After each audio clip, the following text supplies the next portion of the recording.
ఈశ్వరో గురురాత్మేతి మూర్తిభేద విభాగిని వ్యోమవద్వ్యాప్తదేహాయ దక్షిణామూర్తయే నమః. వసుదేవసుతం దేవం కంసచానూరమర్దనం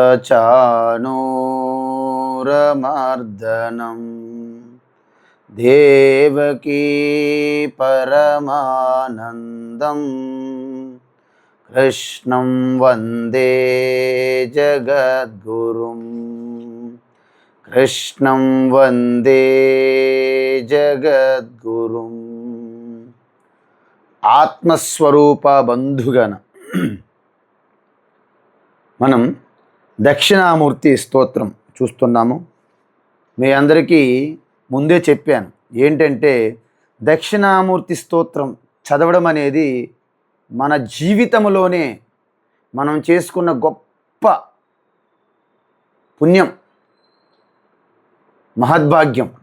ఎందుకంటే దక్షిణామూర్తి స్తోత్రం నేను ఋషికేశు ఉత్తరకాశీ హిమాలయాల్లో ఉండేటప్పుడు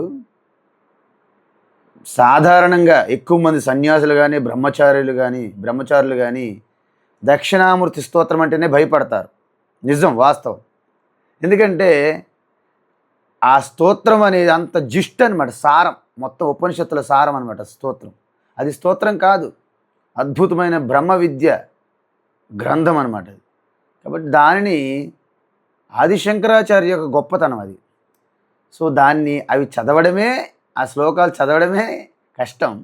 ఇక అవి మనము బైహార్ట్ చేసి మనం హృదయస్థంలో పెట్టుకుంటే ఒక దశరత్నాలు అంటారు, అంటే 10 మణులు, రత్నములు అని అర్థం. ఇప్పుడు మనం చూసాం మొదటి శ్లోకంలో మన స్వరూపం ఏమిటి అంటే, మన స్వరూపము ఎలాగైతే జాగ్రత్తలో ఉన్నటువంటి మనిషి పడుకునేటప్పుడు తను సంపాదించినటువంటి దృశ్యములు, శబ్దములు, అనేక ఇంద్రియముల ద్వారా సూక్ష్మంగా తను ప్రోగు చేసుకున్నటువంటి సంస్కారాల వలన మనస్సు, అంటే మన లోపలే మనస్సు ఒక స్వప్నం క్రియేట్ చేస్తుంది. మన లోపల స్వప్నం బయట ఉండదండి, మన లోపలే. కానీ ఆ స్వప్నంలో మనం ప్రవేశించిన తర్వాత స్వప్నం కంటే నాకంటే బయట స్వప్నం ఉన్నది, నేను ఇప్పుడు ఈ ప్రపంచం ఎలాగైతే ఉన్నదో స్వప్నం కూడా అలాగే బయట ఉన్నది అని భ్రమిస్తుంటాం స్వప్నంలో ఉన్నంత వరకు. కానీ స్వప్నం అనేది వస్తుంది, ఉంటుంది, పోతుంది. మళ్ళీ మేల్కొన్న తర్వాత నేను మాత్రమే ఉంటాను స్వప్నం లేనట్టుగా. ఇప్పుడు కూడా ఈ సర్వంగా వ్యాపించి ఉన్న ఆత్మ ఈ సమష్టి వాసనా ప్రపంచం క్రియేట్ చేస్తుంది జగత్తుగా. అంటే ఒక వ్యక్తికి ఉన్నటువంటి వాసనా సంస్కారాల వలన ఒక స్వప్నం మనం ఎలాగైతే క్రియేట్ చేస్తున్నామో, యావత్తు సృష్టిలో ఉన్న సర్వ ప్రాణుల యొక్క సమష్టి సంస్కార వాసనలే ఆత్మ మాయాశక్తి ద్వారా ఈ జగత్తు నిర్మిస్తుంది. సేమ్ అదే విధంగా. అందువలన ఈ జగత్తులో మనం ప్రవేశించాం కాబట్టి మనకంటే బయట ఉన్నది ప్రపంచం, బయట ప్రపంచం అని మాట్లాడుతుంటాం. నిజానికి ఈ ప్రపంచం బయట ఏమీ లేదండి. ఇది కూడా మన ఆత్మలో ఉన్నది. ఎలాగైతే స్వప్నం మీ మనసులో ఉన్నదో ఈ బయట ప్రపంచ విశ్వం అంతా కూడా మన ఆత్మలోనే ఉన్నది. కానీ స్వప్నం నుండి మేలుకున్న తర్వాత మనకు తెలుస్తుంది, కానీ ఇది తెలియడం లేదు. ఇది తెలియాలంటే ఈ బయటవన్నీ విడిచిపెట్టి, వాస్తవానికి మనం వెలుతురులో ఉన్నాం, పగటిపూట ఉన్నాం, మనమేమి ప్రకాశంలో ఉన్నాం అనుకుంటాం. కానీ స్టిల్ మనం అజ్ఞానంలోనే ఉన్నాము, మన స్వరూపం తెలియనటువంటి అజ్ఞానంలోనే ఉన్నాము. కాబట్టి ఎప్పుడైతే గురుబోధ అంటే ఉత్తిష్ట, ఉపనిషత్తులు ఏమంటారు, getup, arise, awake, stop not, still the goal is reached అంటారు వివేకానంద స్వామి. సో ఆ విధంగా మేల్కొన్న తర్వాత, మీ తత్వాన్ని తెలుసుకున్న తర్వాత, ఆ తత్వంలో నిలిచి ఉన్నప్పుడు సర్వం కూడా మీ నుండి జారిపోతుంది. కాబట్టి ప్రపంచం అనేది ఒక సినిమా లాంటిదే. 2:30 గంటలు 3 గంటలు ఆడిన తర్వాత సినిమా ఎలాగైతే పూర్తయ్యి కేవలం తెర మిగులుతుందో అలాగ మీరు మాత్రమే ఉంటారు. కాబట్టి మీ స్వరూపము ఎప్పుడు వచ్చేది కాదు, పోయేది కాదు, నిత్యము శాశ్వతము ఉనికిగా ఉన్న చైతన్యము. అది మొదటి శ్లోకం. దానికి ఉదాహరణలు ఏమిచ్చారు? పెద్ద అద్దములో ఒక ప్రతిబింబము, అదేవిధంగా సినిమా తెర పైన సినిమాలాగా. అదేవిధంగా ఇంకొక దృష్టాంతం ఏంటి? స్వప్నము. అంటే స్వప్నములో చిన్న మాయ, ఈ ప్రపంచానికి పెద్ద మాయ అనుకోండి. చిన్న మాయని నిద్రాశక్తి అంటారు, పెద్ద మాయని ఈ యొక్క త్రిగుణాత్మకమైనటువంటి మాయాశక్తి. రెండింటి అనుకున్నటువంటిది ఆత్మయే, కానీ వెష్టిగా ఉన్న ఆత్మగా భావిస్తాం మనము. ఎప్పుడు? స్వప్నం అప్పుడు. మరి జగత్తుకి సమష్టి ఆత్మ పరమాత్మ, ఇదే తేడా. సో ఈ విధంగా మనము చూసాం. అయితే ఈ సమష్టి మాయాశక్తి ద్వారా పరమాత్మ సృష్టిస్తుంది కదా జగత్ అన్నాం కదా. అది ఏ విధంగా వస్తుంది అంటే, అంతకుముందు బీజములోనే చెట్టు ఎలాగైతే అవ్యక్తంగా ఉండి వ్యక్తమవుతున్నదో అదేవిధంగా సేమ్ ఈ దేశము కాలము అనే ఒక సంస్కార వాసనలు, అవ్యక్తంగా ఉన్న వాసనలను బట్టి మాయాశక్తి ద్వారా ఆ పరమాత్మే ప్రకటమవుతుంది. కాబట్టి సృష్టియే పరమాత్మ, పరమాత్మయే సృష్టి. పరమాత్మ కంటే భిన్నంగా సృష్టి ఏమీ ఉండదు. అదే ఏ విధంగా? మాయావీవ విజృంభయత్యపి మహా యోగి వయస్వేచ్ఛయా. దానికోసమే ఊరికి కష్టపడక్కర్లేదు. ఒక ఇది అప్రయత్నంగా ఎలాగైతే మనకు స్వప్నం ఎలాగైతే వస్తుందో అదేవిధంగా ఆ మాయాశక్తి ద్వారా ఆ పరమాత్మ జస్ట్ ఒక యోగి, ఒక మెజిషియన్ ఎలాగైతే ఒక మాయాజాలం, ఇంద్రజాలం చేస్తారో ఆ విధంగానే ఈ ప్రపంచము సృష్టించినట్లు మనకి అనిపిస్తున్నది. కానీ వాస్తవానికి ఈ సృష్టించిన పరమాత్మ శుద్ధ చైతన్య ఆత్మయే. అది ఏ దక్షిణామూర్తి. తస్మై శ్రీ గురుమూర్తయే నమయిదం శ్రీ దక్షిణామూర్తయే. ఇప్పుడు మనం రెండు చూసాం. ఏంటి మన టార్గెట్? తత్వమసి, వేదము యొక్క సారము, ఉపనిషత్తులు అంటే బ్రహ్మ విద్య యొక్క మెయిన్ వాక్యం ఏంటంటే మహావాక్యము తత్వం అసి, తత్వమసి. అందులో త్వం పదార్థం చూసాం. త్వం అంటే ఏంటి? నీవే అయి ఉన్నావు, శుద్ధ చైతన్యము. తత్పదార్థం చూసాం రెండో శ్లోకం. ఏంటి? శుద్ధ చైతన్యమే పరమాత్మ కూడా. అంటే స్వప్నంకి నిర్మించడానికి కారణమైన నీవు చైతన్య స్వరూపుడివే. ఈ యొక్క యావత్తు సృష్టి విశ్వమంతా నిర్మించడానికి కారణమైన ఆధారము శుద్ధ చైతన్యమే. ఇప్పుడు మూడవ శ్లోకం చూస్తున్నాము. అమ్మ ఒకసారి చెప్పండి. యస్యైవ స్ఫురణం సదాత్మకమసత్, యస్యైవ స్ఫురణం సదాత్మకమసత్ కల్పార్థకం భాసతే, కల్పార్థకం భాసతే సాక్షాత్తత్వమసీతి వేదవచసా, సాక్షాత్తత్వమసీతి వేదవచసా యో బోధయత్యాశ్రితాన్, యో బోధయత్యాశ్రితాన్, యస్సాక్షాత్కరణాద్ భవేన్న పునరావృత్తిర్భవాంభో నిదౌ, యస్సాక్షాత్కరణాద్ భవేన్న పునరావృత్తిర్భవాంభో నిదౌ. తస్మై శ్రీ గురుమూర్తయే నమయిదం శ్రీ దక్షిణామూర్తయే. తస్మై శ్రీ గురుమూర్తయే నమః శ్రీ దక్షిణామూర్తయే. అద్భుతం. ఈ శ్లోకం ఏం చెప్తుందంటే మీరే చూడండి ఎంత అద్భుతమైన శ్లోకం ఇది. అంటే యశ్చైవ, ఏదైతే ఈ జగత్తు సృష్టికి ఆధారం పరమాత్మ అని చెప్పామో దాని యొక్క స్ఫురణమే ఏంటి? దాని యొక్క స్వరూపం స్ఫురణం ఏంటి? సత్ ఆత్మకం. సత్ అంటే ఆత్మ, అంటే నిత్యము శాశ్వతంగా ఉండే ఉనికికి సత్ అంటారు. అంటే యస్యైవ పూర్ణం, ఆ పరమాత్మ అంటే ఏదైతే జగత్తుకి సృష్టి అని చెప్పాము కదా రెండో శ్లోకములో, అది ఏమిటి? దాని స్వరూపం ఏమిటి? సత్ ఆత్మకం, సదాత్మకం. అంటే ఎల్లప్పుడూ ఉండేది, ఒకప్పుడు వచ్చి పోయేది కాదు, గతంలో ఉండి ఇప్పుడు లేనిది కాదు, ఇప్పుడు ఉండి భవిష్యత్తులో ఉండకపోయేది కాదు. అంటే ఎల్లప్పుడూ అన్ని కాలాల్లో, 3 కాలాల్లో, త్రికాల అపి తిష్టతి, 3 కాలాల్లో ఉండేది సదాత్మకం. కానీ మనకెలా కనిపిస్తుంది? అసత్ కల్పార్థకం భాసతే. కరెంట్ అనేది మనం ఇల్లు లాక్ చేస్తాం, రూమ్ లాక్ చేస్తాం ఒకసారి బయటికి వెళ్ళేటప్పుడు. ఫ్యాన్లు లైట్లు అన్నీ ఆపేయండి అమ్మా అన్నీ ఆపేశారు కదా, ఆపేసాం.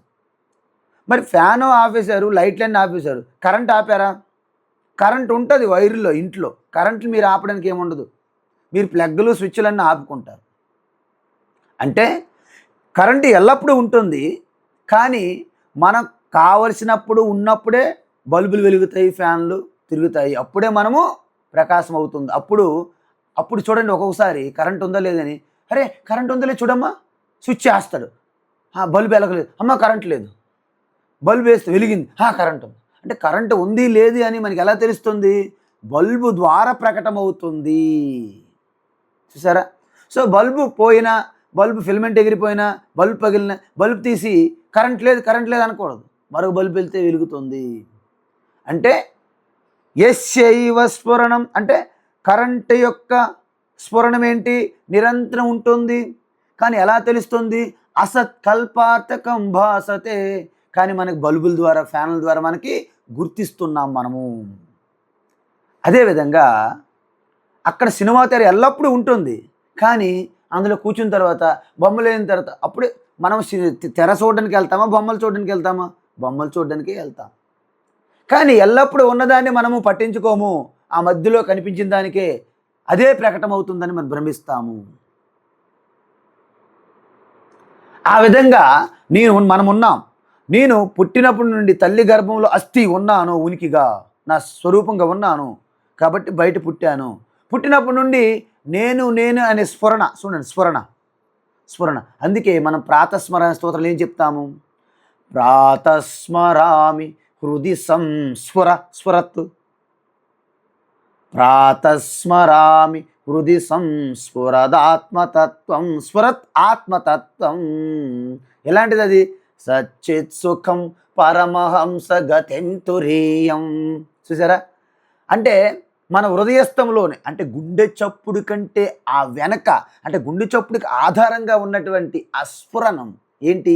యస్యైవ స్ఫురణం, అదే పరమాత్మ యొక్క స్ఫురణం, స్వరూపం ఏంటి? సదాత్మకం, ఎల్లప్పుడూ ఉండేది. కానీ మనకెలాగ తెలుస్తుంది? అసత్ కల్పాతకం భాసతే, నామరూపాల ద్వారా మనకు ప్రకటమవుతున్నది. కరెంట్ తనంతట తాను ప్రకటన అవ్వదు, బల్బుల ద్వారా, ఎక్విప్మెంట్ల ద్వారా, cooler, heater, fridge, radio, TV, fan, bulb, వాటి ద్వారా ప్రకటన అవ్వాలి. కరెంట్ తనంతట తానుగా ప్రకటన అవ్వదు. సో శుద్ధ చైతన్య ఆత్మ కూడా ఇక్కడ ప్రకటన అవ్వదు. ఎలా ప్రకటమవుతుంది? త్రూ మాయాశక్తి. 3 గుణములు మనలో, 3 గుణములు ఉన్నాయి, యావత్తు సృష్టి అంతా 3 గుణములు ఉన్నాయి. సో ఈ 3 గుణముల ద్వారా వచ్చినటువంటి ఇంద్రియములు అవని, పంచప్రాణాలు అవని, అంతఃకరణం అవని, శరీరం అవని, వీటి ద్వారా ముందు మీ బుద్ధి ప్రకాశిస్తుంది శుద్ధ చైతన్యం వలన. తర్వాత మనస్సు నుండి ఇంద్రియములన్నీ ప్రకాశిస్తాయి.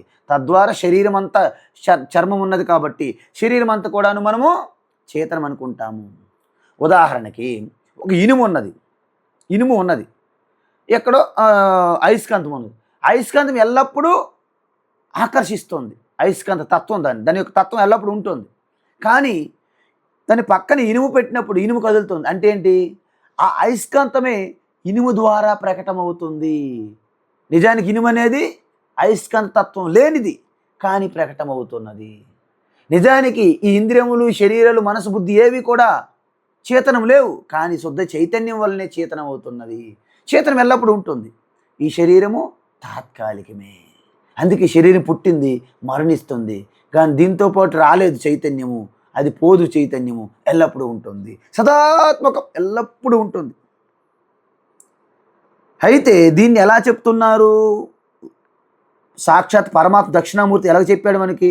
తత్వమసి. చూసారా? చిన్ముద్ర ద్వారా ఆ వచ్చిన ఋషులందరికీ దక్షిణామూర్తి ఏదో చెప్తున్నాడు, తత్వమసి అంటే ఏదైతే ఆ చైతన్య స్వరూపము, నిత్యము ఉండే చైతన్య స్వరూపు సదాత్మకము నేను, నువ్వే అయి ఉన్నావు అని దక్షిణామూర్తి చెప్తున్నారు. తత్వమసి ఇది వేదవచస అంటే మహావాక్యం, వేదవాక్యం మహావాక్యం ద్వారా ఎవరో చెప్తున్నారు, బోధయతి చెప్తున్నారు. ఎవరికి? యహ ఆశ్రితాన్, ఎవరైతే దక్షిణామూర్తికి ఆశ్రయించారో. దక్షిణామూర్తికి ఆశ్రయించడం అంటే గురువుని ఆశ్రయించడం అని అర్థం. ఆ దక్షిణామూర్తి పరంపరలో శిష్యులు, మళ్ళీ గురువులు, గురువులు శిష్యులు, గురు శిష్యులు, గురు శిష్యులు, గురు శిష్యులు, అలాగా ఇప్పుడు మీకు నేను చెబుతున్నటువంటి ఇక్కడ వరకు వచ్చింది ఆ పరంపర. కాబట్టి ఆ గురువుని ఎవరైతే ఆశ్రయిస్తారో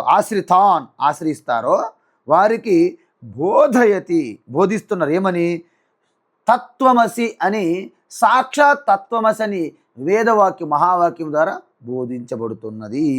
అందుకే చూడండి, గణపతి అథర్వ శీర్ష ఉపనిషత్తు దక్షిణామూర్తి స్వరూపాన్ని గణపతి ఎలా చెప్పారు? గణపతిగా దక్షిణామూర్తే గణపతిగా చెప్పారు. ఏమని? నమస్తే గణపతయే త్వమేవ ప్రత్యక్షం తత్వమసి.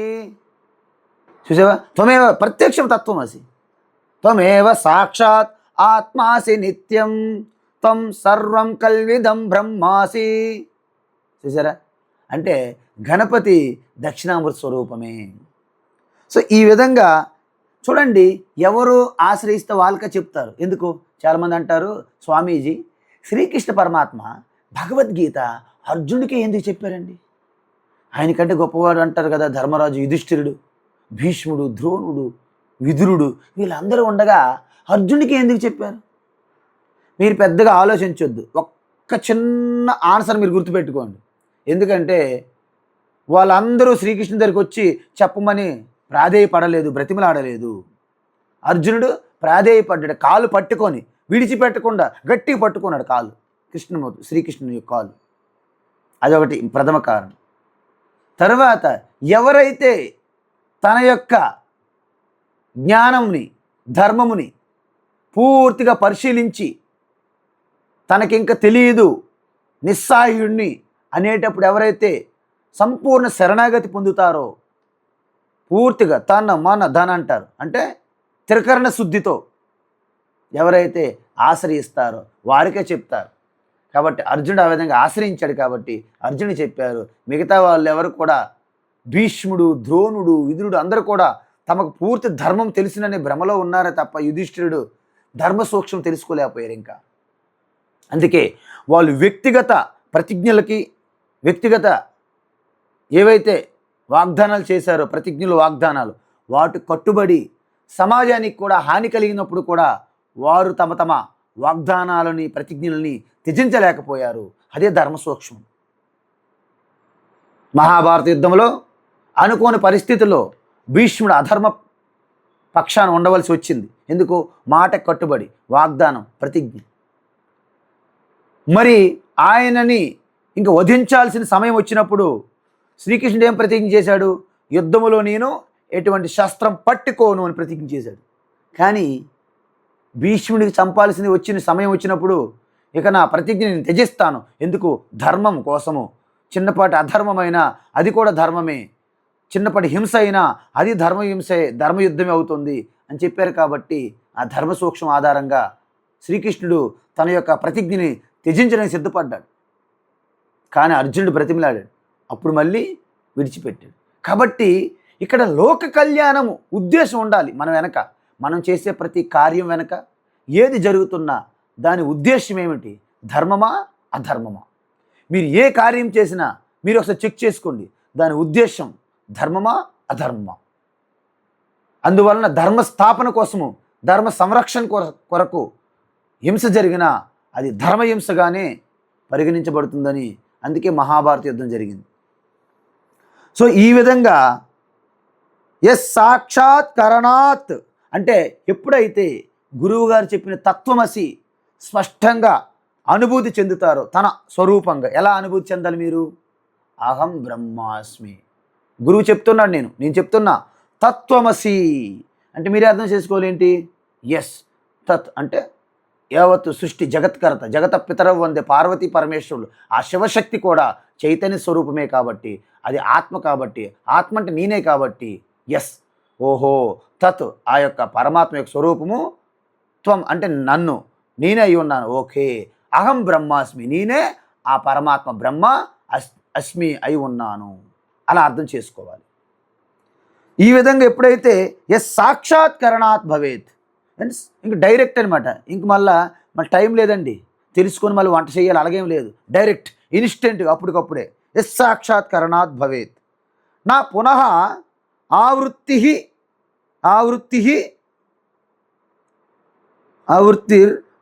ఆవృత్తిర్భవాంబోనిద అంబోనిదవ్ అంటే సంసార సాగరంలో ఆవృత్తి అంటే మళ్ళీ పునరపి జననము నా విద్యతే అంటే ఎవరైతే సాక్షాత్ డైరెక్ట్గా అపరోక్ష అనుభూతిలో నేనే శివోహం లేదా అహం బ్రహ్మాస్మి అని ఎవరైతే అనుభూతి చెందారో సాక్షాత్ డైరెక్ట్గా వారు మళ్ళీ ఈ యొక్క సంసార చక్రములు అంటే పునరపి జననం పునరపి మరణం పునరపి జననీ జఠరే శయనం భజ గోవిందం గోవిందం భజ మూఢమతే. అందువలన మళ్ళీ ఆ జన్మ పొందిన తల్లి గర్భంలో మళ్ళీ పడము. మళ్ళీ ఎందుకు ఈ జనన మరణ ఈ రెండింటి నుంచి కూడా మనకి కట్ చేస్తారన్నమాట. ఎలాగైతే తల్లి నుండి జన్మించిన బిడ్డకి ఆ యొక్క బొడ్డు కట్ చేసినట్టు మీకు సంసార చక్రం నుండి మీకు కట్ చేయబడతారు. అప్పుడు మీరేమవుతారు? సమయం అంతా కోల్పోతామా? ఈ భోగాలు ఆస్తులు పాస్తులు ఈ జనము సంతానం భార్య భర్తలు మిత్రులు బంధువులు ఈ పేరు ప్రతిష్టలు అధికారాలు అన్నీ కోల్పోతామా? లేచిన తర్వాత స్వప్నం నుండి ఎలాగైతే లేచిన తర్వాత స్వప్నం ఏదైతే ఎలాగ ఉంటుందో ఆ సంసార చక్రం నుంచి బయటపడిన తర్వాత ఈ జగత్ అనేది స్పష్టమైన దీర్ఘ స్వప్నంగా మీకు భాషిస్తుంది ఆ జ్ఞాన స్వరూపంలో. కాబట్టి అంబోనిదౌ అంటే ఆ యొక్క సంసార భవసాగరములోని మళ్ళీ మీరు పడరు. తస్మై అటువంటి గురుమూర్తి అయినటువంటి దక్షిణామూర్తికి మన నమస్కారం చేయాలి మీరు, తప్పదు. ఎందుకంటే అద్భుతమైనటువంటి ఎంత మీ జీవిత లక్ష్యం అనేక జన్మలు లక్షల జన్మలు శరీరాలు పొందారు మరణించారు, కానీ ఇక ఆ మరణము ఆ జన్మ మరణాలు లేని ఇటువంటి రోగాలు వృద్ధాప్యాలు దుఃఖాలు బాధలు పీడలు లేని ఆ యొక్క శోకము లేని స్థితి పరమానంద స్థితి ఆ స్థితిని పొందడానికి కారణమైనటువంటి దక్షిణామూర్తిని మళ్ళా మనము ఒక్కసారి మనం ధ్యానిస్తూ నమస్కరించుకోండి. ఇప్పుడు ఈ 3 శ్లోకాలతో మొత్తం తత్వం అయిపోయింది. కానీ శంకరాచార్యకి ఏమనిపించిందంటే పోనీలే మన బిడ్డలకి మరింత వివరణ ఇద్దాం, ఎందుకంటే తత్వమసం చెప్పేసాం అయిపోయింది. కానీ వాళ్ళు పూర్తిగా పట్టుకోలేకపోతాను రే, ఏం చేద్దాం? వాళ్ళంటే మనకి కరుణ ప్రేమ. సో అర్జునుడు కూడా అంతే. 2వ అధ్యాయంలో శ్రీకృష్ణ పరమాత్మ మొత్తం చెప్పేశారు. ఆ స్థితిలో ఉన్న వ్యక్తి స్థితప్రజ్ఞుడని కూడా చెప్పేశారు. కానీ అర్జునుడు కిందకి మీదకి చూస్తున్నాడు. ఎందుకు? గ్రహించలేని స్థితి. మనందరం అలాంటి పరిస్థితి నుంచి వచ్చాం. కాబట్టి శంకరాచార్యకి అర్థమైంది, ఓకే మన బిడ్డలకి ఇంకొంచెం వివరణ కావాలి. నానా ఛిద్ర ఘటోదర స్థితమహా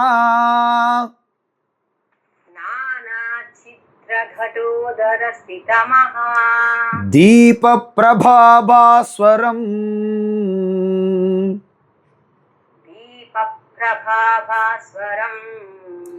జ్ఞానం యశ్యతు చక్షురాధికరణా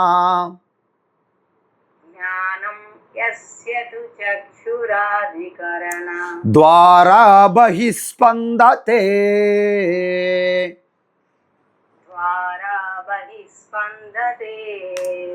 జానామీతి తమేవ భాంతమనుభాత్యేతత్ సమస్తం జగత్. తమేవ భాంతమనుభాత్యేతత్ సమస్తం జగత్. తస్మై శ్రీ గురుమూర్తయే నమ ఇదం శ్రీ దక్షిణామూర్తయే. తస్మై శ్రీ గురుమూర్తయే నమ ఇదం శ్రీ దక్షిణామూర్తయే. అద్భుతం, చాలా బాగా చెప్పారు. నిజంగా వెరీ ధన్యవాదములు. అయితే ఇప్పుడు ఈ తత్వాన్ని శంకరాచార్య మరింత సులభంగా మనం అర్థం చేసుకొని మన హృదయములో ఆ తత్వాన్ని నిరంతరం స్మరించుకునే విధంగా అద్భుతమైనటువంటి ఉదాహరణతో మనకు చెప్తున్నారు భగవాన్ శంకరాచార్య. ఏంటది? మీకు అందరికీ తెలుసు. ఒక కుండ తెచ్చుకోండి, ఒక చిన్న కుండ, అంటే పెద్దది కాదు, చిన్న కుండ తెచ్చుకొని మీరు అందరు చెయ్యాలి. ఇది ఊరికే చెప్పాను కదా అని విని వదిలేయకూడదు. ఇంటికి వెళ్ళినప్పుడు మీరు ఇంటి దగ్గర ఉన్నారు కాబట్టి ఒక కుండ తెచ్చి పగలకుండా చిన్న రంధ్రాలు దాని చుట్టూ ఒక 9 రంధ్రాలు చేయండి. ఓకే, 5 కానీ 9 కానీ ఎన్నో కొన్ని రంధ్రాలు చేయండి. చేసి ఒక క్యాండిల్, ఒక కొవ్వొత్తి తీసుకురండి, క్యాండిల్ దాన్ని వెలిగించండి. వెలిగించి ఒక దగ్గర పెట్టండి. నెమ్మదిగా ఈ కుండ రంధ్రాలుగా ఉన్నటువంటి కుండ ఇలా బోర్లించి పెట్టండి ఒక టేబుల్ పైన. అప్పుడు మీరు గమనించండి ఏమవుతుంది. ఆ రంధ్రముల నుండి ఆ లోపల ఉన్న క్యాండిల్ యొక్క కాంతి కిరణములుగా ప్రసరిస్తుంది. అబ్జర్వ్ చేయండి ఒకసారి. ఇది చేయాలి ప్రతి ఒక్కరూ. పెద్దోళ్ళు మేము ఎక్కడ చేస్తామండి, పిల్లలు కదా, కుదరదు, చెయ్యాలి. మీరు పెద్దోళ్ళు చెయ్యాలి, చిన్నోళ్ళు చేయాలి, అందరూ చెయ్యాలి. అప్పుడేమవుతుంది? నానా ఛిద్ర ఘట ఉదర, అంటే అనేక రంధ్రములు ఉన్నటువంటి ఘటం, అంటే ఆ కుండ ఉదరములో లోపల స్థితమహా దీప, అంటే ఆ లోపల పెట్టిన క్యాండిల్ ప్రభాభాస్వరం, అన్ని వైపులా కాంతి కిరణాలు ఎలాగైతే ప్రకాశిస్తాయో సేమ్ అదే విధంగా ఈ మనము, ఈ శరీరము, ఇదిగో ఇది శరీరం, ఇదం శరీరం కౌంతేయ క్షేత్రమిత్యభిధీయతే. దీన్ని క్షేత్రం అంటారు, పంట క్షేత్రంలాగా, అన్నక్షేత్రంలాగా క్షేత్రం ఇది. కాబట్టి ఈ క్షేత్రానికి కూడా 9 రంధ్రాలు ఉన్నాయి. పైన 2 చెవులు, 2 రంధ్రాలు, 2 నేత్రములు, 4 రంధ్రాలు, 2 నాసికా రంధ్రాలు, 6. తర్వాత నోరు 2 in 1, ఒకటి రుచి చూస్తుంది, ఇంకొకటి వాగుతుంది. 2 in 1 అనమాట. ఒకటి కొంటే ఒకటి ఫ్రీ లాగా. కాబట్టి 7 రంధ్రాలు అయ్యాయి. కిందకు వచ్చేసరికి మలమూత్ర విసర్జించే రంధ్రాలు 2. దీనికే నవద్వారపురం అంటారు. 9 ద్వారాలు ఉన్నటువంటి ఒక పట్టణం ఏదయ్యి అంటే దీనినే 9 ద్వారాలున్న పట్టణము. సో ఈ 9 ద్వారాల రంధ్రాలు ఉన్నాయి కదా, లోపల హృదయస్థములో శుద్ధ చైతన్య ఆత్మజ్యోతి చైతన్యం అది లోపల ఉండడం వలన ఈ 9 రంధ్రాల నుండి కాంతి కిరణాలు ఎలాగైతే కుండ అడుగు భాగములో ఉన్నటువంటి ఆ రంధ్రముల ద్వారా కాంతి ఏ విధంగా ప్రకాశిస్తుందో, ఈ 9 రంధ్రాల నుండి చెవుల నుండి అదే శుద్ధ చైతన్యం ప్రకటమవుతుంటే వినికిడి శక్తి వస్తుంది మనకి. అదే శుద్ధ చైతన్య శక్తి నేత్రముల ద్వారా ప్రకటమైతే రూపాలను దర్శిస్తున్నాము. అదే శుద్ధ చైతన్యము ముక్కు ద్వారా ప్రకటమైతే వాసన చూస్తున్నాము, శ్వాస తీసుకుంటున్నాము. అదే శుద్ధ చైతన్యము నోరు ద్వారా ప్రకటమైతే రుచి చూస్తున్నాము, మాట్లాడుతున్నాము. అదే శుద్ధ చైతన్యం ఈ శరీరం అంతా కూడా శరీరం ద్వారా ప్రకటమైతే స్పర్శ కలుగుతుంది. అమ్మ ఇది మెత్తగా ఉంది, అబ్బా ఎంత బాగుందో, మెత్తగా ఉంది కూర్చోడానికి, మెత్తగా ఉంది అంటారు చూసారా.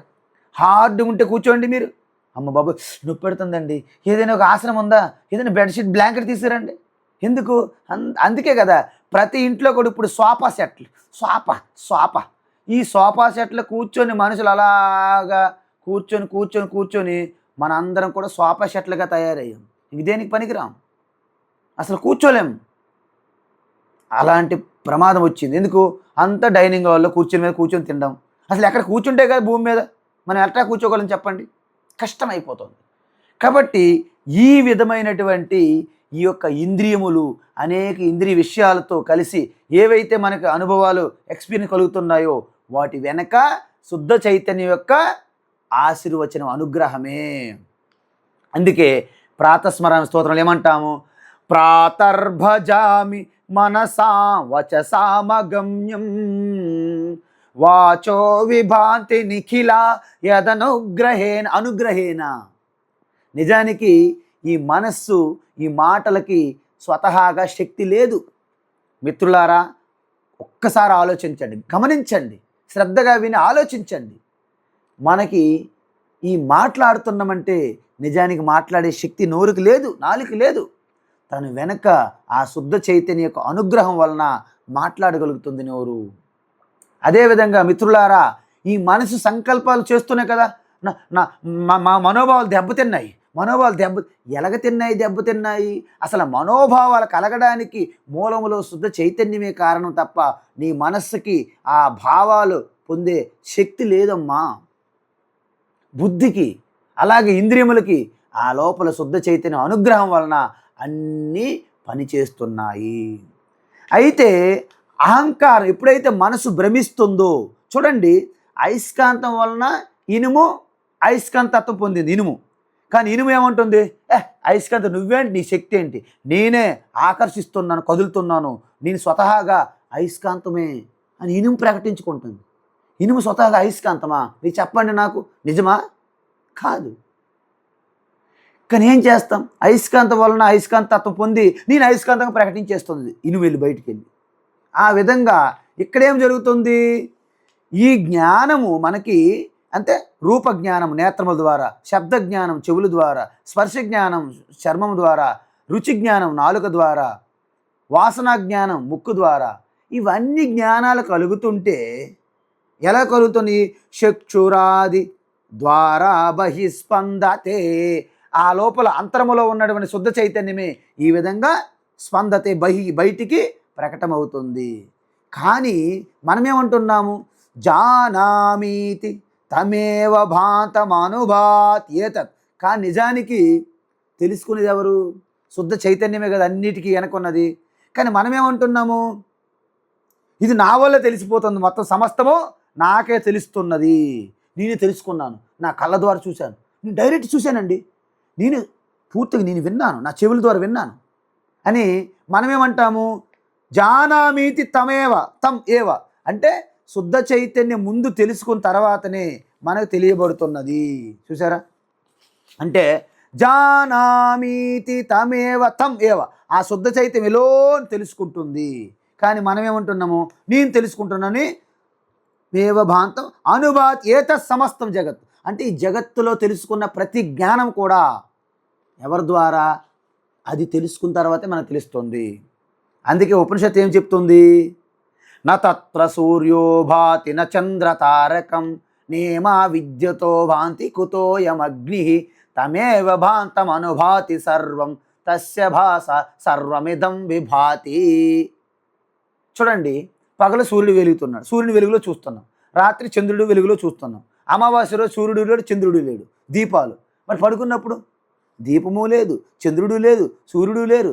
మరి కాంతి, ఏ కాంతిలో మనం స్వప్నాలు చూస్తున్నాం? మీరు చెప్పండి నాకు, ఏ కాంతి? మీ స్వప్నంలో అన్నీ చూడగలుగుతున్నారు కదా, అక్కడ ఎవరున్నారు? సూర్యుడు ఉన్నాడా? చంద్రుడు ఉన్నాడా? మీ ద్వీపాలు క్యాండిల్ ఉన్నాయి, కరెంటు బల్బులు ఉన్నాయా? మరి ఏ వెలుగది? అది ఏ ఆత్మజ్యోతి. అక్కడ సూర్యుడు వెలగలేడు, నా తత్ర సూర్యోభాతి. అక్కడ చంద్రుడు వెలగలేడు, నా చంద్రమా భాతి. అక్కడ నక్షత్రాలు, అయస్కాంత్ అది విద్యుత్ బల్బులు కానీ వెలగవు. అంటే నేను అన్ని దగ్గరలో ఉన్నాను, నా వలనే సూర్యుడు వెలుగుతున్నాడు, నా వలనే చంద్రుడు వెలుగుతున్నాడు, నా వలనే నక్షత్రాలు, నా వలనే సర్వం వెలుగుతుంది. సర్వం లేనప్పుడు కూడా నేను ఉంటాను. అందుకే మనం స్వప్నంలో చూసుకుంటే మీ ఆత్మ వెలుగే ఉంటాను తప్ప సూర్యుడు చంద్రుడు బల్బులు ఉండవు. ఇదేంటి అర్థము? నా తత్ర సూర్యో భాతి న చంద్ర తారకం నేమా విద్యతో భాంతి కుతోయమగ్ని. సూర్య చంద్రులు కూడా వెలిగించలేరు, సూర్య చంద్రులకు కూడా నేను ఆత్మీయ కారణము. అలాంటి ఆత్మకి మనం వెలిగించే ఈ ఆరతి వెలిగించగలుగుతుందా? లేదు. ఇది మన యొక్క ప్రేమ, మన భక్తి, మన శ్రద్ధ. కాబట్టి అది వెలిగిన తర్వాతనే సూర్యుడు చంద్రుడు సర్వము వెలుగుతున్నట్లుగా లోపల శుద్ధ చైతన్యం వలనే సర్వము పనిచేస్తుంది. కాబట్టి ఈ జగత్తంతా వెలగడానికి కారణము శివ. అప్పుడు శివశక్తిగా వెలుగుతుంది. ఎప్పుడైతే ఆ యొక్క శివ ఇక ప్రకటన అవ్వదో, వ్యక్తం కాదో, అంత శవమైపోయి పోతుంది, డెడ్ ప్లానెట్ అయిపోతుంది. అందుకే ఈ శరీరములో ఎంతవరకైతే శివ ప్రకటమవుతాడో మంగళ స్వరూపంగా మనం ఉంటాం. అద్భుతంగా మాట్లాడుతున్నాం, వింటున్నారు మీరు. అవి ఆ శివ ప్రకటన అవ్వడానికి వీలు కానప్పుడు అది శవంగా మారిపోతుంది. అందుకే శివ ఎక్కడ నివాసం చేస్తాడు? శ్మశానంలో శవం ఉంటుంది. అంటే యావత్తు ఈ ప్రకృతి కూడిన ప్రపంచం, ఈ విశ్వం అంతా కూడా శవమే. ఆ శవములో శివ నివాసం చేస్తున్నాడు కాబట్టి మంగళకరంగా ఉంటుంది. అంటే శివ శ్మశానంలో ఉంటాడంటే మన ఊరు శ్మశానం కాదు, యావత్ బ్రహ్మాండం అంతా శ్మశానమే. దాంట్లో చైతన్యంగా ప్రకాశమవుతున్న శివ, అదే శివశక్తి కలయిక. సృష్టి అంతే మొత్తం కూడా శివశక్తి కలయికే. అందుకే మొన్న ఈ మధ్యకాలంలో చంద్రుడి పైన మనం ఒక ఉపగ్రహం పంపించాం. ఆ స్థానానికి పేరు శివశక్తి అని పేరు పెట్టాము. ఎందుకంటే బ్రహ్మాండం అంతా శివశక్తే కదా. ఆ రెండు వేరువేరుగా ఉండవు, ఒక్కటే. నా చెయ్యికున్న శక్తి ఎలాగైతే ఒకటిగా ఉంటుందో అదేవిధంగా నా నోరు, నేను మాట్లాడే మాట, ఆ మాట యొక్క అర్థం కలిపి ఎలాగైతే ఉంటుందో, వాగర్త వివ సంపృక్తౌ వాగర్త ప్రతిపత్యయే జగత పితరవు వందే పార్వతీ పరమేశ్వరవు అన్నట్లుగా శివశక్తి కలిసే ఉంటాయి. అందుకే మనకి ఆ యొక్క ప్రతీకగా అర్ధనారీశ్వర స్వరూపంగా మనకు చెప్తారు. ఈ విధంగా అద్భుతమైనటువంటి ఈ యొక్క ఉదాహరణ మీరు ఇంటికి వెళ్ళాక వెంటనే ప్రాక్టీస్ చేయాలి. ఓకేనా? మరొకసారి ఈ శ్లోకం చూడండి, అద్భుతమైనటువంటి శ్లోకము. నానా ఛిద్ర ఘటోదర స్థితమహా దీప ప్రభాభాస్వరం జ్ఞానం యస్యతు చక్షురాధికరణ ద్వారా బహిస్పందతే జానామీతి తమేవ భాంతమనుభాత్యేతత్ సమస్తం జగత్ తస్మై శ్రీ గురుమూర్తయే నమ ఇదం శ్రీ దక్షిణామూర్తయే. అద్భుతమైన శ్లోకం. తర్వాత ఇప్పుడు ఈ తత్వము అనేక మంది గురువులు, సంప్రదాయాలు, వారి యొక్క సిద్ధాంతాలు, వారికి తోచిన బుద్ధి, వారి మనస్సు పనిచేసే విధానాలు, స్థితిగతులు బట్టి ఏ విధంగా ఆ సాక్షాత్తు దక్షిణామూర్తి తత్వమైనటువంటి పరమాత్మను, ఆత్మను ఏ విధంగా అర్థం చేసుకుంటున్నారు, వారి యొక్క భ్రమలు, వారి యొక్క అజ్ఞానం ఏ విధంగా ఉంటుంది, వాళ్ళ అజ్ఞానంలో ఏ విధంగా డాక్టరేట్లు చేశారో, they are doing PhD in ignorance అంటారు స్వామి చిన్మయానంద. కాబట్టి ఇప్పుడు తర్వాత 5వ శ్లోకం చూద్దాం. దేహం ప్రాణమపీంద్రియాణ్యపి చలాం దేహం ప్రాణమపీంద్రియాణ్యపి చలాం బుద్ధిం చ శూన్యం విదుః బుద్ధిం చ శూన్యం విదుః స్త్రీ బాలాంధ జడోపమాస్త్వహమితి బాలాంధజడోపమాస్త్వహమితి భ్రాంతాభృశం వాదినః భ్రాంతాభృశం వాదినః మాయాశక్తి విలాసకల్పితమః మాయాశక్తి విలాసకల్పితమః వ్యామోహ సంవారిణే వ్యామోహ సంహారిణే తస్మై శ్రీ గురుమూర్తయే నమ ఇదం శ్రీ దక్షిణామూర్తయే. తస్మై శ్రీ గురుమూర్తయే నమ ఇదం శ్రీ దక్షిణామూర్తయే. చూడండి, అద్భుతమైనటువంటి ప్రతి క్షణము కూడా నా ఆత్మ అంటే ఏంటండి? శుద్ధమైన నేనుగా ఉండడమే ఆత్మ అండి. సో ఆత్మ అన్ని ప్రాణుల్లో సమానంగా ఉన్నది, మార్పు లేకుండా ఉన్నది, ఎల్లప్పుడూ ఉన్నది, సమానంగా ఉన్నది. అది మనకి నిరంతరం తెలుస్తూ ఉన్నదండి. మన దురదృష్టం నిరంతరం ఉంటుంది. అది లేని క్షణము లేదు. అంటే నేనుగా, నేను అహం, నేను అయాం, మై హూ, ఏ భాష అయినా, ఏ భావన అయినా, ఏ ప్రాణికైనా నేను ఉన్నాను అనే ఒక స్ఫురణ ఆ హృదయస్థంలో ఉంటుంది ఉనికిగా. కాబట్టి సకల ప్రాణుల యందు ఉన్నది, సమానంగా ఉన్నది, మారకుండా ఉన్నది, ఎల్లప్పుడూ తెలుస్తూ ఉన్నది, ఎల్లప్పుడు 24 గంటలు. అందుకే ఎవరైతే తన స్వరూపం ఆత్మగా ఎవరైతే పూర్తిగా అంగీకరించి తన స్వరూప నిష్ఠలోకి వెళ్ళగలుగుతారో 24 గంటలు ధ్యానం అవుతుందండి. స్వామీజీ ధ్యానం 3 గంటలు చేస్తున్నారు. పైన పిరమిడ్ ఉండాలి, లేకపోతే ధ్యానం కుదరదు. పైన అంత విశ్వం శక్తి అంతా పిరమిడ్గా వస్తుంది. నీ పిచ్చి ముదిరి జుట్టుకి రోగలు కట్టి తిప్పమన్నట్టు ఉంది ఈ పిరమిడ్ సిస్టమ్. పిరమిడ్కి ధ్యానంకి ఎక్కడ సంబంధం లేదండి. యోగ వాసిష్టం కానీ, ఉపనిషత్తులు కానీ, పతంజలి కానీ, వశిష్ఠ ఋషులు కానీ, విశ్వామిత్రుడు కానీ, కృష్ణ పరమాత్మ కానీ, వ్యాసుడు కానీ, పరాశరుడు కానీ, ఈ గొప్ప ఋషులు బ్రహ్మతత్వాన్ని దర్శించారు, సర్వజ్ఞులు. ఎక్కడ కూడా పిరమిడ్ సిస్టమే లేదు. అదొక పెద్ద రియల్ ఎస్టేట్ మాఫియా. ఎందుకని నేను పిరమిడ్ ఎప్పుడు చదువుకున్నానంటే, ఈజిప్ట్లో డెడ్ బాడీస్ శవాలని లోపల పెట్టి ఆ పిరమిడ్లుగా శ్మశాన వాటికలుగా కడతారు. కాబట్టి ఈ పిరమిడ్ అనేది ఈజిప్ట్లో ఉన్నాయి. ప్రపంచ వింతల్లో ఈజిప్ట్ పిరమిడ్లు అంటారు. అది చదువుకున్నాం మనం చదువుకునేటప్పుడు. కాబట్టి పిరమిడ్లు ఉండాలి నాకు, నేను ధ్యానం చేయాలి. స్వామీజీ నేను ధ్యానం చేయాలనుకుంటున్నా కానీ మా ఇంట్లో పిరమిడ్ లేదన్నది ఒక అమ్మ. పిరమిడ్ ఎందుకమ్మా? ఈ మిమ్మల్ని ఆ పిరమిడ్లో పెట్టి కట్టాలా ఏంటి? దేనికండి పిరమిడ్ అంటే? మనకేంటంటే ఎవరైనా ఒక కొత్త ఆలోచన చెప్తే మనకి ఇది బాగుందండి. ఒక అతను అన్నాడు పెద్ద మనిషి మహాత్మా, మనం అందరూ ఫ్రీగా ఉండాలండి, దేనికి బంధనాలు ఉండకూడదు. ఎవరికి ఏది కావాలని తినడము, తాగడము, వివాహాలు కూడా వద్దు. ఎవరెవరితో కలిసి ఉండడమే ప్రపంచం అంటే మనుషుల నుండి మనం పశువులకు వెళ్ళిపోతామా? మనము పశువులు అడవుల్లో నివసిస్తున్న పశువుల్లా జీవిస్తారా? అరే ఇది ఎక్కడదరా బాబు? ఎవల్యూషన్, జీవ పరిణామ సిద్ధాంతము అక్కడ నుండి ఇక్కడికి వచ్చాం మన పైకి. మళ్ళీ నేను కాక్రోచ్ని అయిపోతాను అంటాడు ఒకడు వచ్చి. నేను కాక్రోచ్ని అంటాడు ఒకడు, నేను బ్యాక్టీరియన్ అవుతాను అంటాడు ఒకడు నేను ఈగలు దోమలు అవుతాను అంటాడు. ఇది ఎక్కడండి బాబు? కాక్రోచ్ జనతా పార్టీ, ఈగల జనతా పార్టీ. అంటే నీకు మనిషిగా ఈశ్వరుడు ఈ ఉపాధి ఇవ్వడం తప్పు అయిపోయింది. ఓకే, నువ్వు కాక్రోచ్ బొద్దింకలుగానే పుడతారు మీరు, తథాస్తు. ఇంక అందులో ఏం తప్పు ఎవరిది? యద్భావం తద్భవతి. మనం ఏం కోరుకుంటే అదే అవుతాం. What you think so you are.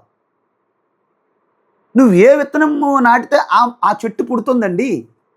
నువ్వే భావన ఆలోచిస్తే ఆ భావనకు అవుతావు కదా. నేను బొద్దింకలు అనుకుంటే జనానికి మనం ఏం చెప్తాం వాళ్ళకి? పాపం, నాకు చాలా బాధేస్తుంది, జాలేస్తుంది. అరే బ్రహ్మాండమైన మేధస్సు జ్ఞానం ఉపయోగించి అద్భుతమైనటువంటి మహాత్ములుగా, సైంటిస్టులుగా, జ్ఞానులుగా మీరు తయారవ్వాలంటే వద్దు, మేము బొద్దింకలు అవుతాం, గట్టర్లో అవి ఇవి తినుకుంటూ బొద్దింకలుగానే ఉంటామంటే మనం ఏం చేస్తాం చెప్పండి? దుర్యోధనుడు అలాంటి అధర్మములో ఉండి నేను అధర్మమే చేస్తాను, నేను ధర్మం తెలిసిన నేను చెయ్యను అన్నారు. శ్రీకృష్ణవాసన ఏం చేయగలిగారా? ఏమి చేయలేరు. దుర్యోధనుడు ఏమన్నాడు? జానామి ధర్మం నచమే ప్రవృత్తి, జానామధర్మం నచమే నివృత్తి, కేనాపి దేవేన హృది స్థితేన యథా నియుక్తోస్మి తథా కరోమి. హే కృష్ణ, హే విదురా, మహామంత్రి విదుర్, ఏ మహర్షి సనత్సుజాత, నాకు ధర్మము బాగా తెలుసు, నేను గురుకులంలో చదువుకున్నాను, ధర్మాధర్మాల గురించి నాకు స్పష్టత ఉన్నది. కానీ ధర్మం తెలిసినా ఆచరించలేను, అధర్మం అని తెలిసినా చేయకుండా ఉండలేను. ఎందుకు? నా లోపలేదో బొద్దింక నేను అనిపించే ఒక శక్తి నాలో ఉన్నది అనుకున్నాడు దుర్యోధనుడు. కాబట్టి సర్వనాశనం అయ్యాడు. వాడిని ఎవరు తప్పించలేరు. గాంధర్ వచ్చి అడుగుతుంది, కృష్ణ నువ్వు ఇంత శక్తివంతుడు, ఇంత జ్ఞానవంతుడు కదా, నా కొడుకుని మార్చే. కుదరదమ్మా అన్నారు. ఎందుకు? ప్రతి ప్రాణిలో కూడా పరమాత్మే ఉన్నది. పరమాత్మ యొక్క స్వేచ్ఛకి ఎవరు అంతరాలు పరిమితులు పెట్టలేరు. అది అనంతమైన స్వేచ్ఛ పరమాత్మ. కానీ దానికి బుద్ధి కూడా ఒక అవకాశం ఉన్నది. బుద్ధి ద్వారా ఆలోచిస్తే వాడు ధర్మాన్ని పట్టుకొని పుణ్యపాపాలకు అతీతం వెళ్ళి ఆ పరమాత్మ స్వరూపాన్ని పొందగలరు. బుద్ధిని ఎవరైతే పట్టుకోరో, బుద్ధి లేకపోతే ఏంటి? పశువులు అని అర్థం. ఆహార నిద్ర భయమైథునం చ సామాన్యమేతత్ పశుభిర్నరాణాం బుద్ధి తేషాం అధికో విశేష బుద్ధివిహీన పశుభి సమాన. ఆహారం, ఆకలేస్తే ఆహారం తినడము అన్ని జంతువులు, పక్షులు, మనుషులు అందరూ సమానమే. అలసిపోతే నిద్రపోవడం అన్నిటికీ సమానమే. మనకేమైనా ఏదైనా ప్రమాదం అనిపిస్తే తప్పించుకుంటాం, భయపడతాం, అది సమానమే. జంతువులకి ఉన్నది భయం, మనకి ఉన్నది. మైథునంచ తన యొక్క సంతతిని పెంచుకోవడము అన్నిటికీ సమానమే. జంతువులకి, దోమలకి, ఈగలకి, మనకి అన్నిటికీ సమానమే.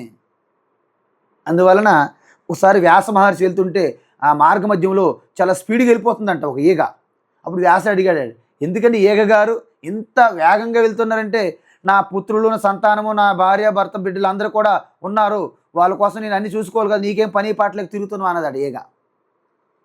తనకి అన్నీ ఉన్నాయండి, కుటుంబ వ్యవస్థ అంతా ఉన్న సిస్టమ్ ఉన్నది, తనకి సుఖదుఖాలు ఉన్నాయి, తనకు కూడా సంసారం ఉన్నది. మనం మనుషులు మొక్కలు మాత్రమే సృష్టిలో ఉన్నాం అనుకోవద్దు. కాబట్టి ఇది పరిస్థితి అన్నమాట.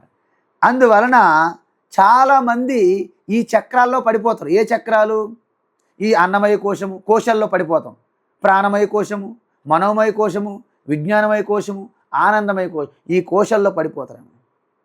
నేను ఉత్తరకాశీలో ఉండేటప్పుడు డిసెంబర్లో -°C ఉంటుంది టెంపరేచర్. లోపల ఒక ఇన్నర్స్ వేస్తాం, థర్మల్ ఇన్నర్స్, తనపైన వేరే డ్రెస్, తనపైన ఇంకొక డ్రెస్, తనపైన జాకెట్లు వేస్తాం, మఫ్లర్స్ కట్టుకుంటాం, క్యాపులు 2 క్యాపులు పెట్టుకుంటాం, సాక్సులు 2-3 సాక్సులు తొడుగుతాం, లోపల ఉంటాం. అదే ఉదయం అయిన తర్వాత సూర్యకాంతి వచ్చిన తర్వాత స్నానంకి వెళ్ళేటప్పుడు ఒక్కొక్కటి తీస్తాం, పంచకోశాలలాగా స్నానం చేసేటప్పుడు. ఆ విధంగా ఈ కోశాల వలన మనుషులు భ్రమించి తత్వాన్ని తెలుసుకోలేకపోతున్నారు. ఎవరు? దేహం ప్రాణం అపి ఇంద్రియాణ్యపి చల బుద్ధిం చ శూన్యం విదుహు. చాలామంది ఏమంటారంటే ఈ పరమాత్మ ఎవరో కాదండి, ఈ శరీరమే పరమాత్మ, ఆత్మ. ఎందుకంటే దీనికి ఎంత శృంగారించుకుంటే, ఎంత సౌందర్యంగా ప్యాకప్లు చేసుకుంటే, పెయింటింగ్లు చేసుకుంటే ఇదే అందంగా ఉంది. మన శరీరం చూసే కదా అందరినీ మనం ఇష్టపడుతున్నాం.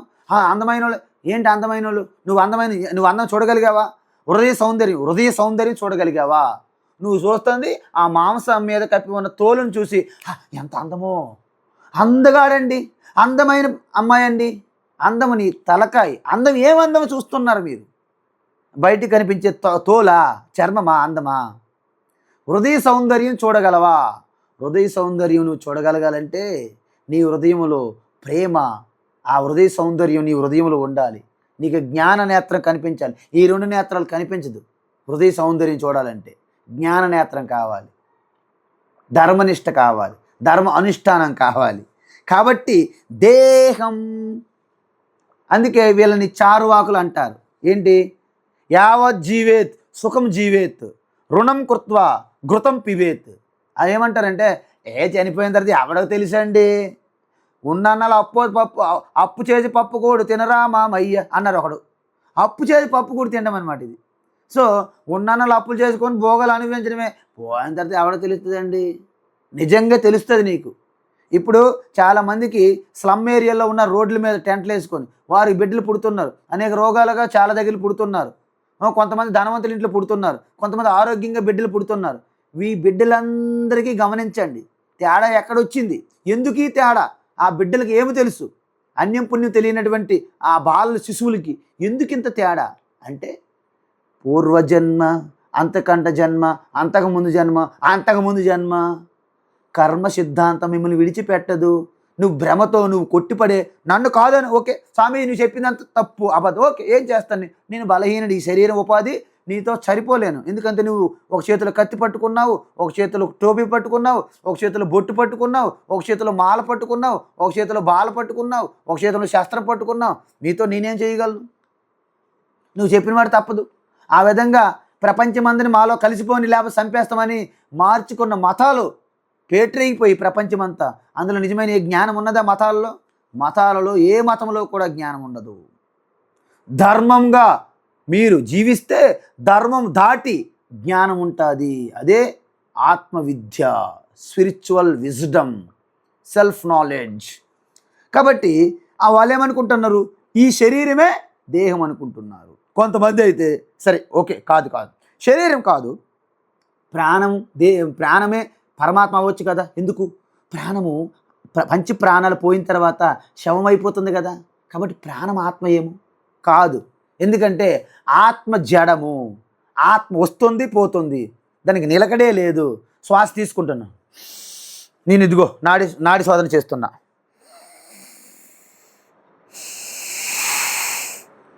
అనులోమ విలోమ, ఎగ్జలేషన్ ఇన్హలేషన్, అంటే దాన్ని వచ్చే ఆయారాం గయారాం అసలు స్థితిగా ఉండేదే కాదు. జడ పదార్థం, జడం అనమాట.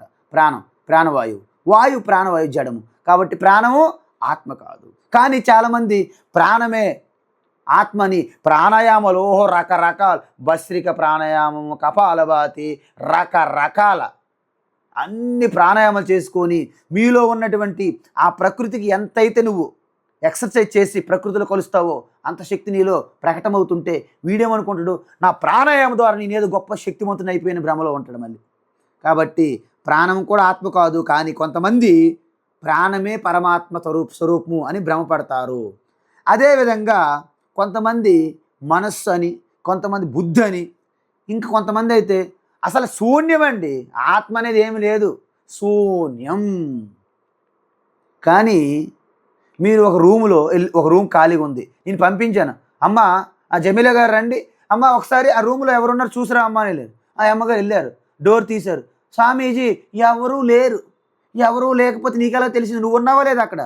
నేను ఉన్నాను, మరి ఎవరు లేరు అంటున్నావు, ఎవరు లేరని ఎలా చెప్పగలుగుతున్నావు? నువ్వు ఉన్నావు కదా. అంటే శూన్యము అని ఎవరికి తెలుస్తుంది? నాకు తెలుస్తుంది. మరి నువ్వు ఉన్నావా లేదా? నువ్వు శూన్యమా? లేదు, నేను అనేది ఉన్నది, శూన్యం కూడా తెలుసుకునేది. కాబట్టి పరమాత్మ శూన్యం కాదు, శుద్ధమైన నేనుగానే ప్రకాశిస్తుంది అని కేవలం ఉపనిషత్తుల బ్రహ్మ విద్య మాత్రమే ఈ దర్శింపగలవు, ఈ జ్ఞానాన్ని. మిగతా ఎవరికి కూడా ఈ దర్శనం కలగదు. విదుహు అంటే ఈ విధంగా శరీరము, పంచప్రాణాలు, ఇంద్రియాలు, మనసు, బుద్ధి, ఇక ఆఖరికి శూన్యమే పరమాత్మ స్వరూపము అని భావిస్తున్నారు. వాళ్ళు ఎలాంటి వాళ్ళు? స్త్రీ. స్వామీజీ చాలా పెద్ద ప్రమాదం. అంటే స్త్రీలు అజ్ఞానులా మీ దృష్టిలో? కాదు. స్త్రీ అంటే ఇక్కడ ఎలా తీసుకోవాలి? మనుషులు, ఆడవాళ్ళు, మగవాళ్ళు కాదు ఈ స్త్రీ పదం అర్థం. ఇక్కడ స్త్రీ అంటే ఏంటంటే ఎవరైతే ఎక్కువ సెంటిమెంట్లు, ఎమోషనల్తో ఉండి నా కుటుంబంలో ఉన్నటువంటి ఇంక్లూడింగ్ తండ్రితో సహా అందరూ కూడా ఫస్ట్ తనకు చూసుకున్న తర్వాత ఇంటికి చూస్తారు. కానీ ఒక్క తల్లి మాత్రమే తనకంటే ముందు కుటుంబం కోసం చూస్తుంది. ఇది తల్లి తేడా. అంటే ప్రతి ఒక స్త్రీ, అంటే స్త్రీమూర్తి అన్నారు. మాతృత్వం అంటే అర్థం ఏంటంటే, అందుకే చూడండి, ఎటువంటి పండుగలు పబ్బాలకి ఏం వండినా తన ఉన్నదా లేదా, తను తింటానా లేదా, తనకు ఉన్నదా లేదా చూసుకోదా తల్లి. అందరికీ హ్యాపీగా పెట్టానా లేదా, అందరు ఆనందంగా తిన్నారా లేదా. వాళ్ళు ఒక్క మాట పొగిడితే ఆ అమ్మకి ఆ వండినదంతా తిన్నంత ఆనందం కలుగుతుంది. కానీ మనం మాట్లాడితే ఎక్కడ ముత్యాలు రాలిపోతాయో, కొంతమంది ఆ భోజనాలు చేసి అన్నీ అనుభవించిన తర్వాత కూడా, భోగాలు పొందిన తర్వాత కూడా ఆ వండిన తల్లికి ఒక్క మాట పొగడరండి. వాళ్ళ నోట్లో ఏమైనా ముత్యాలు రాలిపోతాయా, డబ్బులు రాలిపోతాయా, వాళ్ళ భయం. కాబట్టి ఇక్కడ స్త్రీ అంటే అర్థం ఏంటంటే, స్త్రీకి సాధారణంగా ఇల్లు మీద బాగా పట్టుకుని ఉంటుంది ఆ కుటుంబానికి. కాబట్టి తనకి ఇటువైపు మరలించి ఆత్మజ్ఞానం వైపు రావడము కొంత ఎక్కువ కష్టం అవుతుంది. కానీ ఇక్కడ ఉన్నటువంటి స్త్రీమూర్తులు అవన్నీ పక్కన పెట్టి ఈ బ్రహ్మ విద్య మీద మీకు ఉన్నటువంటి జిజ్ఞాస చూస్తే నా హృదయం తరించిపోతాను, గగురుపోటు కలుగుతుంది, ఆనందం, ప్రేమతో పులకించిపోతాను. ఎందుకు? స్త్రీలకి ఎక్కువ డ్యూటీస్ ఉంటాయి, రెస్పాన్సిబిలిటీస్. సపోజ్ మన కుటుంబం అంతా క్యాంప్ వెళ్ళి వచ్చిన తర్వాత ఇంట్లో దిగిన తర్వాత ఎవరికి వాళ్ళే చూసుకుంటారు, ఎవరి లగేజ్లు, ఎవరి బట్టలు, ఎవరి స్నానపానాలు. కానీ తల్లి తన లగేజ్ సెట్ చేసుకోవాలి, తన బట్టలు సెట్ చేసుకోవాలి, తన స్నానపానాలు సెట్ చేసుకోవాలి, మళ్ళీ అందరికీ వండి పెట్టాలి. చూసారా? వంట గురించి మన సంబంధం ఉండదు. లగేజ్ అక్కడ పడేసి మన పని మనం చూసుకుంటాం. ఆవిడ కూడా లగేజ్ అక్కడ పడేసి తన పని తను చూసుకుంటే భోజనం ఎవరు పెడతారు మీకు? కాబట్టి తల్లి ఇంటికి ఒక డ్రైవర్, స్వామి. అందుకే గృహిణి అంటే ఇంటికి స్వామిని. అందుకే మనం ఇంగ్లీష్లో హౌస్ వైఫ్ అనకూడదు. హౌస్ వైఫ్ కాదు, తప్పు. ఎవరు కూడా హౌస్ వైఫ్ అనకండి, పిల్లలకు చెప్పండి. Home maker, she is the making the home. ఇల్లుని నిర్మిస్తుంది తల్లి. అంతేగాని హౌస్ వైఫ్ ఏంటండి? హౌస్కి ఏమైనా వైఫా? అది ఎట్టా అండి అర్థం? అందుకే ఇంగ్లీష్ చాలా ప్రమాదమైన భాష.